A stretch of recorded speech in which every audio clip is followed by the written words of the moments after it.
Well, we now have with us the chairman of the Parliament Standing Committee on IT, Shashi Tharoor, and Dr. Tharoor is the man who's going to be, in a sense, leading some of the investigation into figuring out Pegasus, what is it not. First of all, Dr. Tharoor, there's been a lot of confusion, obviously, right now as to what exactly is this list all about. What is it that Amnesty said? Yes, there was 50,000 people. Not all of them have been proven to be under surveillance. So I just wanted to get your sense of whatever you've been able to piece together as of now. Well, what I understand very clearly is that this list, this database, from the very beginning, they didn't say this was all people who've been hacked, but these were people who were deemed to have been on a list of people who might have been hacked, and therefore the onus was on the national authorities in each country to check whether these people's phones have been compromised. Amnesty itself, along with this NGO Forbidden Stories and the media organizations, did apparently approach the people, or as many of the people as they could on this list, and ask them whether they would volunteer to have their phones forensically examined for Pegasus. In India, I think 10 or 11 people out of the 37 they approached agreed. In some cases, people didn't have the phone that was compromised at that time, Rahul Gandhi being an example of it. But those who did, including Prashant Kishore, there were 10, there were 37 that were analyzed, and 10 or 11 that were found to be confirmed with this virus. So malware had been introduced into these phones. Ultimately, what matters to us, I think, is not the quantum. I mean, if there were 100 Indian names, it doesn't matter whether all 100 were actually snooped upon or not. What matters is if even 1 or 2 or 10 were, then some government is in a position to deploy the spyware onto Indian telephones. And the striking thing about that is you have a spyware which the manufacturers claim is only sold to governments, and that to vetted governments with the permission and consent of the Israeli government. And then if our government says they didn't do it, some other government is busy intruding into our public life by snooping on our politicians and political campaigners, journalists, and activists. In which case, we have every reason, it seems to me, to conduct a full, thorough, independent investigation to find out exactly what happened. Just just parsing words in an Amnesty press release is beside the point. There are actual identified victims. So look, you're saying there are two possibilities. Either the Indian government did it or a foreign government did it. In both cases, you need to come out. Now, you hear what the government itself is saying. It says no unauthorized surveillance, which I guess leaves open the possibility that there was authorized surveillance. That's one possibility. And the government also seems to be just saying, look, it's a conspiracy. It's like an effort to malign India and the institution of Indian democracy. So this entire thing has more or less been cooked up by sections of the media. Well, if there has been authorized surveillance, which, as you said, is a fair conclusion to draw from the government statement, then on what basis was it authorized? Because the law is very clear: national security, integrity of the nation, national sovereignty, and the prevention of a crime. Those are the only things for which interception of communications is permitted. Indeed, according to the NSO that sells Pegasus, those are the purposes for which the spyware is sold. So if you look at the names, including of people who are known to have been spied upon, it is extremely difficult to justify these grounds. I mean, how could you explain why Prashant Kishore is about to commit a crime or is about to be a threat to national security when he's in the middle of managing an election campaign in Bengal? So the question comes up, if it was authorized, then did the person doing the authorization act illegally?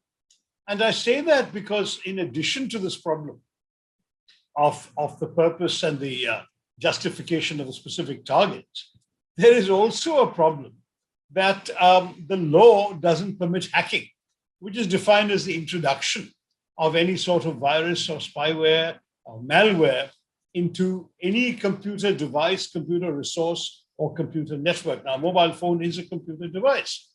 That kind of action is punishable with imprisonment for up to 3 years or a fine of up to 5 lakh rupees or both.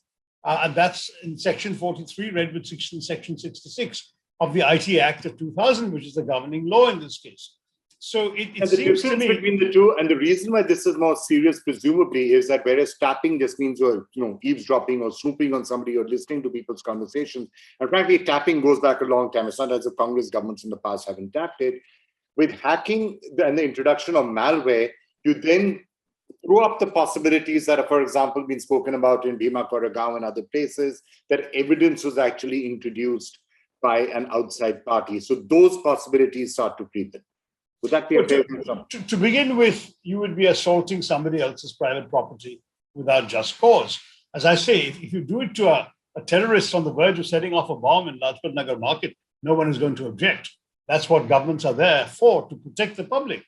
But in this particular case, the only conceivable benefit would appear to be the political advantage of the ruling party. And that raises serious questions of authorizable purpose, as well as, frankly, ethical questions. Because this is taxpayers' money that has been spent. If it has been spent buying Pegasus, it is not the money of the ruling party.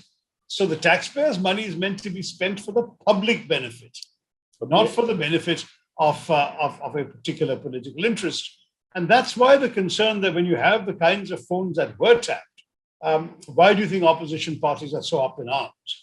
It's not that, tapping per se.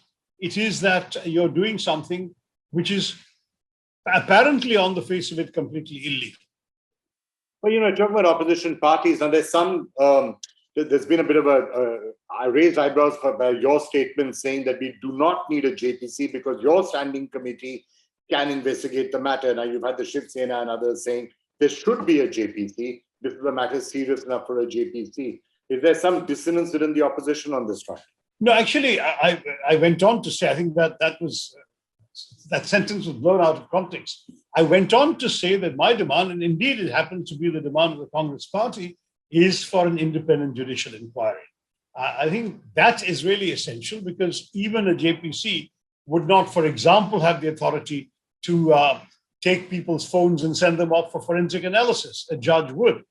And what we're talking about is such a serious matter that I think it goes beyond the sort of political tutu meme that could happen within a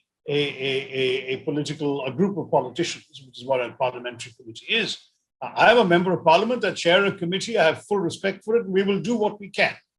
But the kind of investigation that we are calling for would require more than what any parliamentary committee can actually do.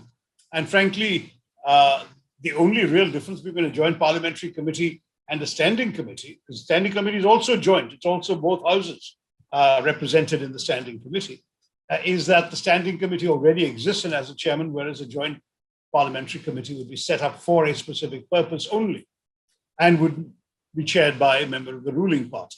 So those are the principal differences. So you're saying your first choice is independent court inquiry. Otherwise, you're saying that whether it's the standing committee on parliament or a JPC. The standing committee can ask its questions anyway. The live topic on the agenda of the standing committee permits it. There are two topics: citizens' data privacy and security is one, and cyber security is another. And all of this can come up under either, and every member is free to ask questions to the ministries testifying before us. The fact of the matter, however, is that as far as the work is concerned, it is limited to questioning secretaries to government or other parts of the ministries supervised by the committee, and to discussing those and coming to an opinion. What I was talking about with the judicial inquiry would go much farther. It would require and acquire the trappings of a full-fledged investigation, which goes beyond what a committee ordinarily can conduct. We can summon for documents and we can summon individuals. But a sitting judge of the Supreme Court, for example, or a commission of inquiry under the appropriate act could do far, far more and weigh the results in an evidentiary manner. The last question, this has been there for 3 or 4 days. You've had, on some of the TV channels, they're saying it's a storm in a teacup. You've been having some talk about analyzing what amnesty is. Do you think this is something that is going to be seriously looked into, and how determined is the opposition to make this into a major issue? I mean, it's not just in India, of course. I mean, we've seen France taking some steps. Even the Israelis, it's not quite clear what the Israelis are eventually going to do about this. How seriously do you think India is going to take this entire matter? Well, look, as far as this issue is concerned, the parties in the opposition are unitedly saying that this is a matter that could threaten our democracy and that must be looked into with utmost gravity. My own view is that if the government of India did it, that's a serious matter because of the reasons we've discussed. If the government of India didn't do it, it's an equally serious matter because some foreign government is intruding in our public life. Both reasons warrant a serious investigation. Our government stands, so far as I understand the statement of the minister in the two houses of parliament, appears to be that this is all a storm in a teacup. There's nothing to discuss. There's no basis to this. Let's move on. Bit difficult, I think, to sustain such a position when there are actually Indian citizens whose phones have had this virus in them. And that's precisely why a full-fledged investigation is warranted. But if the government won't authorize it, certainly the courts are likely to be approached. I know of some who are intending to approach the Supreme Court, saying we have been victimized, our phones have been compromised. What can you, the court, do about it? And I think that we'll have to see where all this leads. To my mind, it's a serious issue. It's not something that's merely a sort of sensation of the week to be forgotten the following week. It's potentially a very fundamental threat, whether by our own government or by a foreign government, to the institutions of our democracy. Shashi Tharoor, thank you so much for talking to us. Thank you, Vikram.